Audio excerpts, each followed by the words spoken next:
अंधी सास का सच। निशा की सास अंधी थी। वो ठीक से देख नहीं सकती थी, लेकिन शादी के बाद माँ जी खाना खा लीजिए, और हाँ मैं आपको दवाई दे रही हूँ, वो भी खा लीजिए। नहीं नहीं बेटा, तू बस खाना बना ले, मुझे अंदाजा है मैं खुद ही खा लूंगी सब कुछ। रोज सुबह निशा की सास की आदत थी। निशा बेटा, सब्जी दे दे, मैं काट देती हूँ। अरे नहीं नहीं माँ जी, आपको चाकू लग सकता है। नहीं नहीं बहू, मुझे अंदाजा है कि कैसे काटना है, काफी वक्त से कर रही हूँ ना मैं।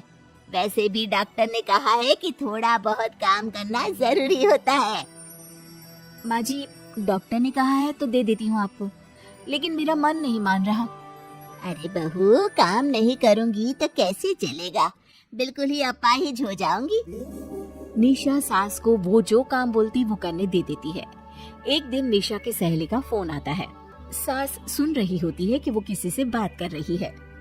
क्या हो गया रमा, हमेशा परेशान से ही क्यों रहती हो? आ जाओ ना कभी मेरे घर पर।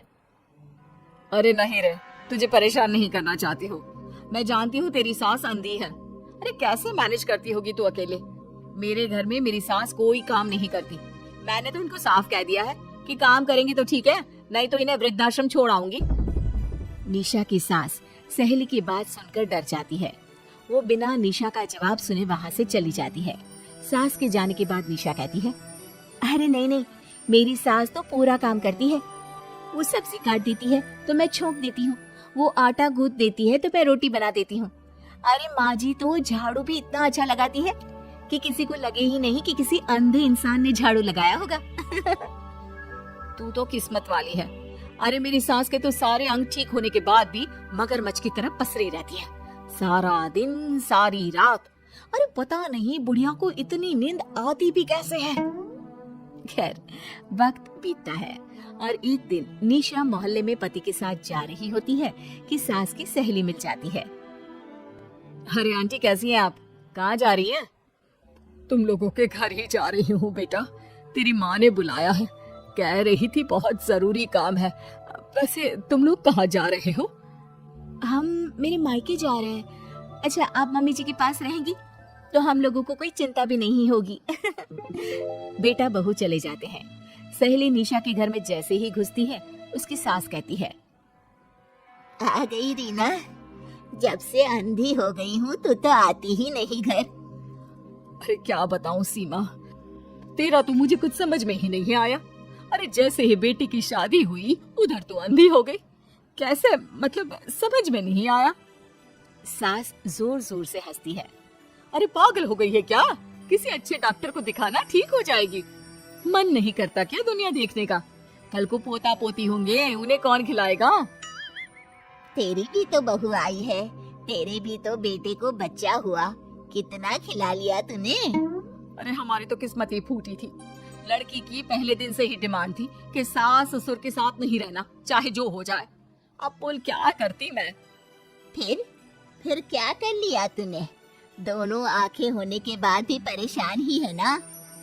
हाँ पर चल कम से कम दुनिया देख तो रही हूँ ना, तेरी तरह अंधी तो नहीं हो गई। निशा की सास शांत हो जाती है।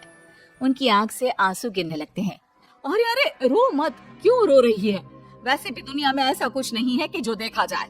चालाक बहुएं और ऊपर से वो बेटे जिन्हें बचपन से सीने से चिपका कर पाला, वो भी बीवियों के कहने पर माँ से लड़ पड़ते हैं। तेरी गुलाबी रंग की साड़ी बहुत अच्छी लग रही है, और ये जो चश्मे का फ्रेम है ना, जच रहा है तुझ पर। सहेली शांत हो जाती है।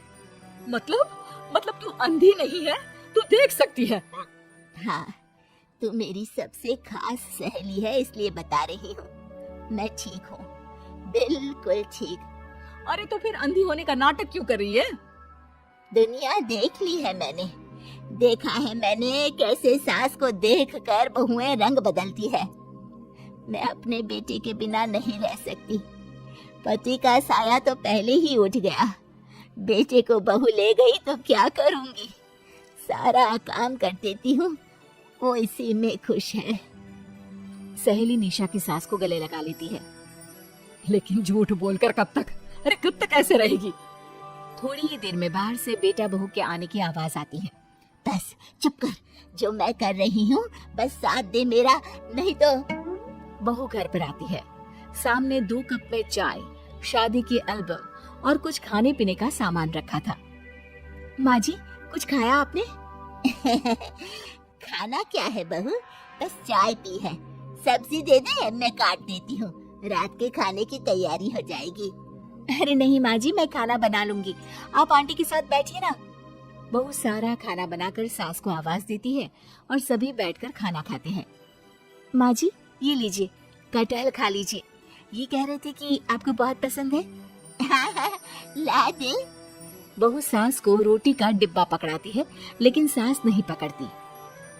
वो कटहल देना बहू।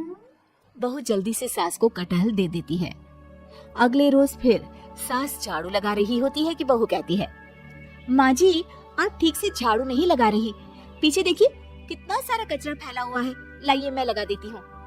सास डर जाती है और पीछे देखती है। कहाँ कहाँ बहू? अरे कहीं तो नहीं है कचरा, देख। नहीं माँ जी, आप देख नहीं सकती ना, इसलिए आपको नहीं दिखा। बहू सास से झाड़ू लेकर सारे घर में झाड़ू लगा देती है। सास अब जो काम करने जाती, बहू उनसे छीन लेती। क्या बात है बहू, आजकल तुम मुझे कोई काम क्यों नहीं करने देती? माँ जी, काम ही क्या है, हम 3 लोगों के लिए खाना और 2 कमरे की घर की सफाई, ये तो मैं आसानी से कर सकती हूँ।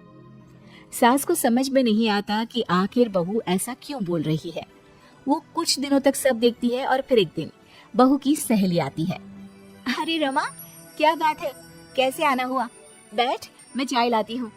अरे नहीं नहीं निशा, तू सहेली से बात कर, मैं ले आती हूँ चाय। वाह, क्या बात है, तेरी सास को आंख से दिख भी नहीं रहा, लेकिन चाय बनाने को तैयार। और एक मेरी वाली है, हाथ पैर हिलाने की भी पैसे लेती है। वैसे यार आज मैं रिलैक्स हूँ, छोड़ आई मैं उन्हें वृद्धाश्रम। सास डर जाती है और अंदर से चाय बनाकर ले आती है, लेकिन डर के मारे सास के हाथ से चाय की ट्रे गिर जाती है। बहू की सहेली बोल पड़ती है, अरे कुछ काम होता नहीं है तो करती क्यों है बुढ़िया, एहसान दिखाने के लिए? अरे मैं तो कहती हूँ तू भी इस अंधी को वहीं छोड़ा। नहीं नहीं निशा बहू, मुझे माफ कर दे, गलती से ट्रे गिर गई, मैं सारा काम करूँगी, बस मुझे मेरे बेटे से अलग ना कर, मैं नहीं रह पाऊंगी उसे देखे बिना।